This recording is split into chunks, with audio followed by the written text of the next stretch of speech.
Hello students, good morning. Today we will begin with very important topic verb क्रिया जिसको हिंदी में कहते हैं।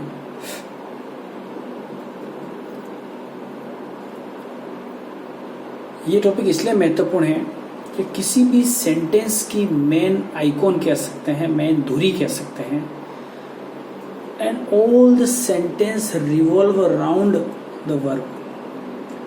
What verb says, sentence has to follow.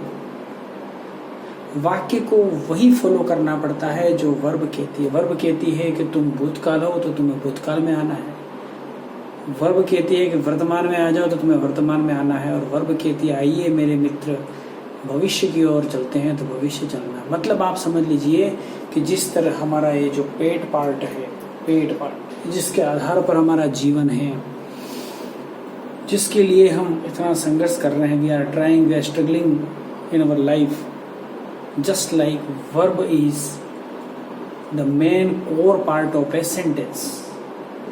और जब तक हम वर्ब को नहीं समझ सकते हैं तब तक हम पूरे वाक्य की कल्पना नहीं कर सकते।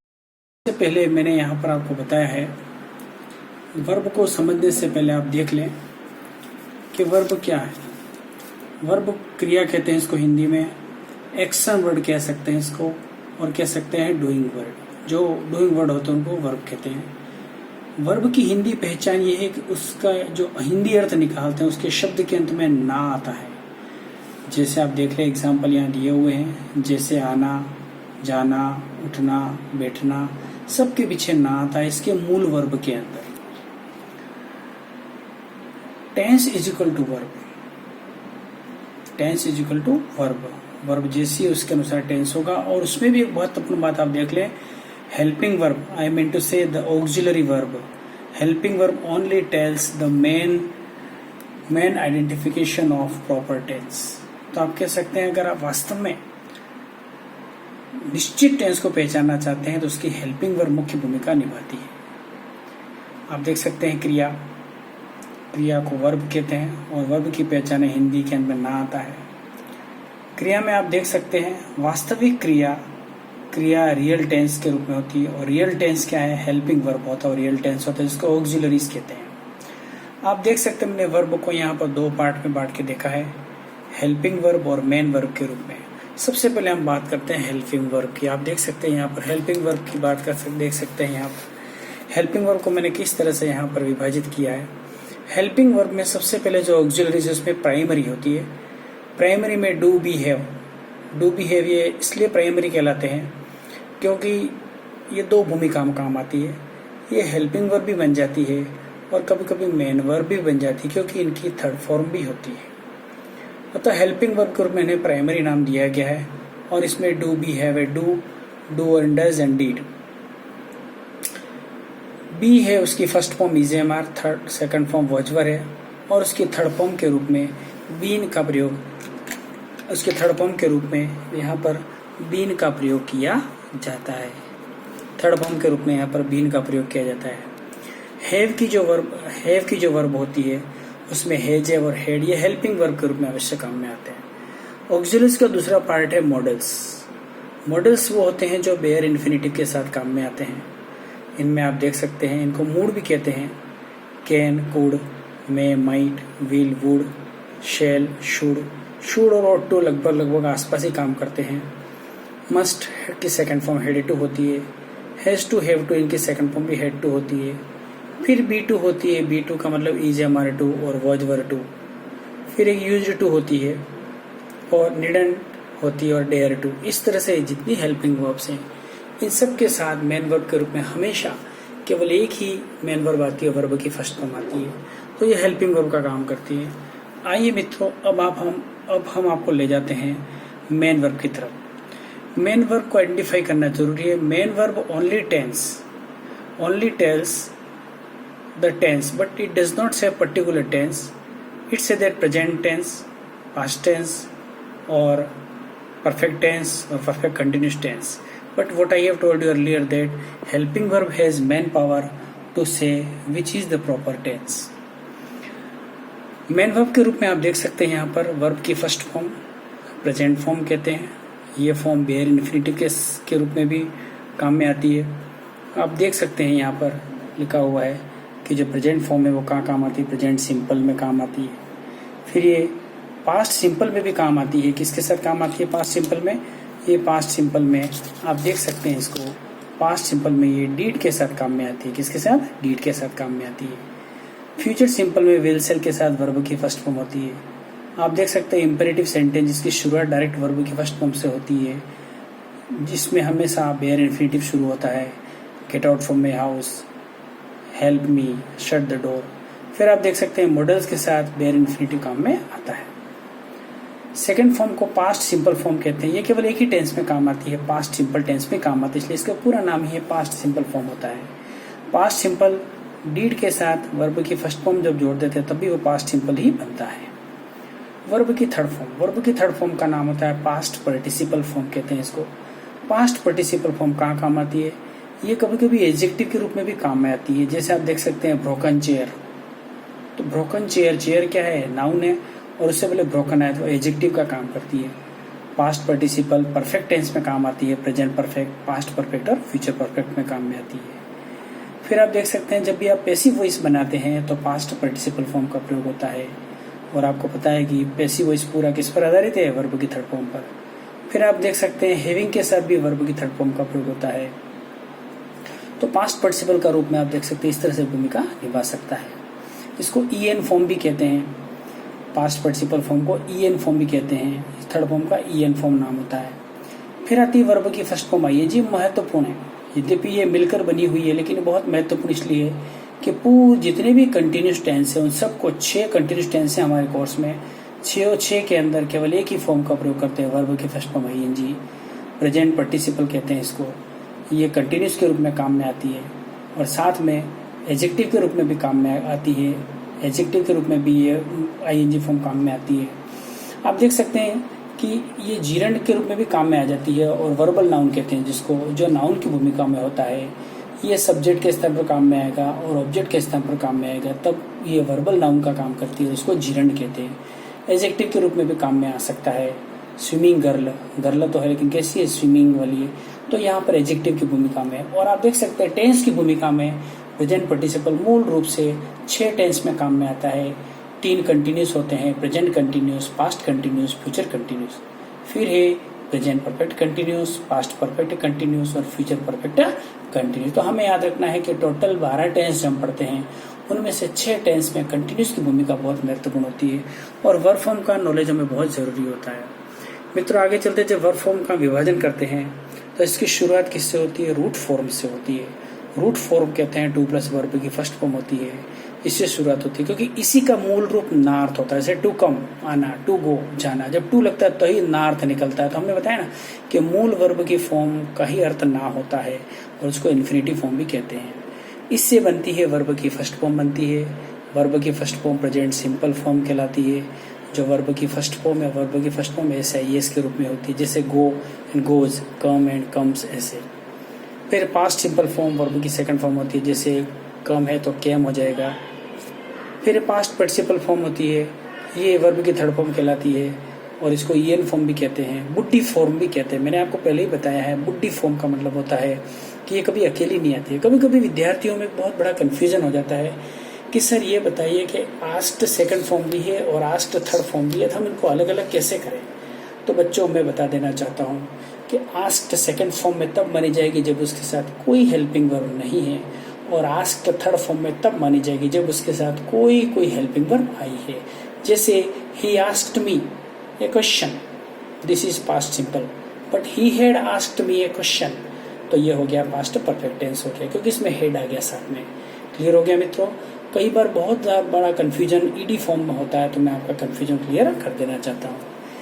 फिर आप देख सकते हैं प्रेजेंट पार्टिसिपल फॉर्म, मैंने कहा वर्ब की फर्स्ट फॉर्म आईएनजी होती है। इसका प्रयोग हमने आपको पूर्व में ऊपर भी बता दिया।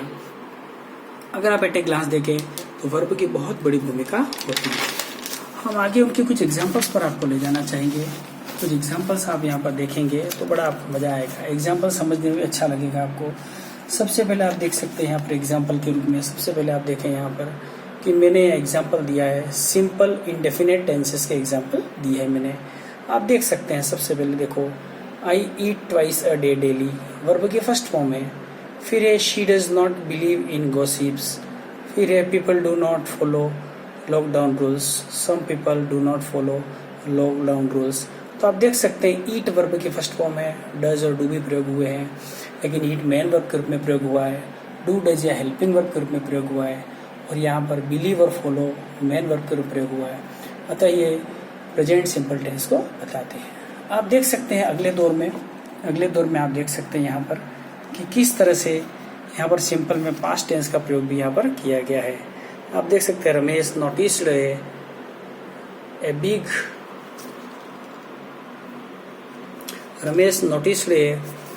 big python yesterday. Ramesh noticed a big python yesterday. He did not take hard to get success. तो यहाँ पर आप देख सकते हैं कि यहाँ नोटिस सेकंड फॉर्म के रूप में प्रयोग हुई है और डीड के साथ वर्ब की फर्स्ट फॉर्म का प्रयोग होता है। प्राय विद्यार्थियों को कंफ्यूज होता है डीड के साथ क्या है। डीड अपने आप में सेकंड फॉर्म है, लेकिन जब इसकी मेन वर्ब होती है तो फर्स्ट फॉर्म साथ में आ जाती है। कभी कभी डीड डू डज अकेले भी आ जाते हैं जब यह इनके साथ हेल्पिंग वर्ब नहीं होती है। आप देख सकते हैं इसी तरह की I shall go to market tomorrow, shall के साथ वर्ब की फर्स्ट फॉर्म है। Sarla will work hard to get success, will के साथ वर्ब की फर्स्ट फॉर्म है। ये फ्यूचर टेंस को बताता है। फ्यूचर का मतलब ही होता है विल एंड शेल। अगर आप जिसमें विल शेल का प्रयोग करोगे तो आपके दिमाग में आगे की स्वतः उत्पन्न हो जाएगा। आप देख सकते हैं ये सिंपल इंडेफिनिट टेंस है। फिर अगर कंटिन्यूस की भूमिका में आते हैं तो आप देख सकते हैं somebody is writing a letter now, is के साथ राइटिंग आ रहा है, इसका मतलब ये कंटिन्यूस को बता रहा है। While I was crossing a road I saw a big accident, I saw a big tiger etcetera. So आप देख सकते हैं वॉच के साथ ING थे, पास्ट कंटिन्यूस है। I shall be watching TV at this time tomorrow, shall be के साथ ING दे रखा है। ये कंटिन्यूस टेंस की भूमिका में निभा रहा है। आप देख सकते हैं परफेक्ट टेंस। परफेक्ट का मतलब पूर्ण होना है। Nagma has finished her work, has के साथ थर्ड फॉर्म है। Rahul had completed his task, Rahul के साथ हैड के साथ थर्ड फॉर्म आई है। फिर by 2021 India will have become popular country. तो आप देख सकते हो विल हैव के साथ थर्ड फॉर्म दे रखा है। तो ये प्रेजेंट परफेक्ट, पास्ट परफेक्ट और फ्यूचर परफेक्ट के एग्जाम्पल यहाँ दे रखे हैं परफेक्ट टेंस में। अगला जो आता है परफेक्ट कंटिन्यूस टेंस। आप देख सकते हैं यहाँ लिखा है Rajesh has been living in Udaipur since 1994। Has been living है, लेकिन इसकी सबसे बड़ी पहचान आप याद रखें, परफेक्ट कंटिन्यूस का मतलब सिंस, फॉर और ऑल के साथ टाइम आना आवश्यक होता है। I had been making new dishes for 2 days, for के साथ टाइम दे रखा है। इसके बाद एक Kalpana will have been doing her work all the morning. तो आप देख सकते हैं इसमें कि यहाँ has been, had been, have been जो भी, और will have been, shall have been, इस तरह से वर्ब की फर्स्ट फॉर्म ING आती है तो ये परफेक्ट कंटिन्यूस की भूमिका में होते हैं। मॉडल्स का एग्जाम्पल आप देख सकते हैं। मॉडल्स क्या होते हैं? मॉडल्स में एक सबसे बड़ा कन्फ्यूजन बच्चों को ये जाता है कभी कभी कि सर अगर कैन के साथ फर्स्ट फॉर्म दे तो कोड के साथ क्या आएगी। विद्यार्थियों मैं क्लियर कर देना चाहता हूँ, याद रखें कोई भी मॉडल हो उसके साथ हमेशा केवल बेयर इंडेफिनिटिव लगता है, यानी वर्ब की फर्स्ट फॉर्म ही लगती है। चाहे वो कैन हो तो भी फर्स्ट फॉर्म लगाना है, कूड हो तो भी फर्स्ट फॉर्म लगाना है। I can lift you, you may go, I will do my work, student must follow school rules, you should take medicine timely, you ought to obey your parents, you needn't bother about me. आप देख सकते हैं सारी जानकारी है, ये बता सकते हैं कि किस तरह से हम लोग ये समझ सकते हैं कि किसी भी वर्ब को पहचानना, और किसी भी वर्ब से ही आप देख सकते हैं किसी टेंस का किसी पर्टिकुलर रूप में पहचाना जाता है। अगर मैं आई कैन लिफ्ट यू लिखा है, इसका मतलब मैं तुम्हें उठा सकता हूँ, लेकिन आई कुड लिफ्ट यू इसका मतलब मैं तुम्हें उठा सकता था। तो सीधा टेंस ने क्या कह दिया, आप पहले प्रेजेंट में हो, मैं तुम्हें उठा सकता हूँ, लेकिन सीधा ले जाके आपको पास्ट रख दिया, मैं तुम्हें उठा सकता था। तो यहाँ वही बात है कि हमने आपको शुरुआत में ही बताया कि वर्ब फॉर्म ही एक मुख्य भूमिका निभाती है, जिससे कि आप किसी भी टेंस के बारे में जानकारी प्राप्त कर सकते हैं। मित्रों, मैं आपसे निवेदन करना चाहूँगा कि आपके दिमाग में या आपके वोकेब में सबसे ज़्यादा आप वर्ब फॉर्म जितनी भी हो सके उनको याद करें। रेगुलर, इरेगुलर जो वर्ब फॉर्म है बहुत भूमिका निभाती है, उनको आप कम से कम हर विद्यार्थी को 500 के आसपास के वर्ब फॉर्म की जानकारी होनी चाहिए, जिससे कि हम कभी भी इसकी गलती कर नहीं सकते हैं। और अगर आप सारी याद नहीं कर सके तो उसमें से जो खास विशेष प्रकार की जो होती हैं उनको याद कर लें, ताकि कई बार हमारे विद्यार्थियों को वर्ब फॉर्म के बारे में बहुत सारी कंफ्यूजन होती है। जैसे सपोज कभी क्या होता है, कई बार देखते हैं सक्सीड और सक्सेस। मित्रों बता दो, सक्सीड वर्ब है और सक्सेस नाउन है। सक्सीड की तीनों वर्ब फॉर्म बनती है, सक्सीड, सक्सीडेड, सक्सीडेड, जबकि सक्सेस अपने आप में नाउन होता है। कई बार कुछ वर्ब फॉर्म ऐसी होती है जो नाउन के रूप में भी उपयोग होती है और वर्ब के रूप में भी उपयोग होती है, जैसे यूज एंड यूज। अब जिसमें यूएसी स का जब भी उसमें उच्चारण आता है, whenever there is a sound of स, use, then it is used as a noun. But whenever it gives you some sort of z-like sound, then it is used as verb. The use of this pen is very good. I use this pen to write. The use of this pen. This means यहाँ use noun के रूप में है. I use this pen daily. It means I के बाद दूसरे number पे जो आने वाली वो हमेशा वर्ब होती है। याद रखें, सब्जेक्ट घर का मालिक है और वर्ब घर की मालकिन है, और घर की मालकिन पर ज़्यादा विश्वास होता है। घर की मालकिन जो होती है वो पूरे घर को लेकर चलती है, इस तरह वर्ब भी जो होती है पूरे घर को लेकर चलती है। उसके आधार पर ही घर की सारी स्थितियाँ बनती हैं। तो मैं आपको बता दूं कि वर्ब जो होती है वो बहुत महत्वपूर्ण भूमिका अदा करती है। यूज के रूप में उपयोग करें इसको। तो कई बार एडवाइस एंड एडवाइज स साउंड आ रहा है, if there is S sound at the end of a word, it means generally it will give you some sort of example of noun, but when it gives z sound, then it will give you some sort of example of verb form. So for today it is too much, friends. I think that you will learn at your home, taking the reference books from many types of grammars are there, you can use there. If you haven't any grammar book, then you can take only your textbook, and there are many sentences in all the sentences. Please, with the help of this verb form system, you can learn more and more. For today it is too much. Satish Kumar Vyas, lecturer of English, Government Senior Secondary School, Kherwada. Once again, take bye from you. Good day. Have a good day. Thank you once again.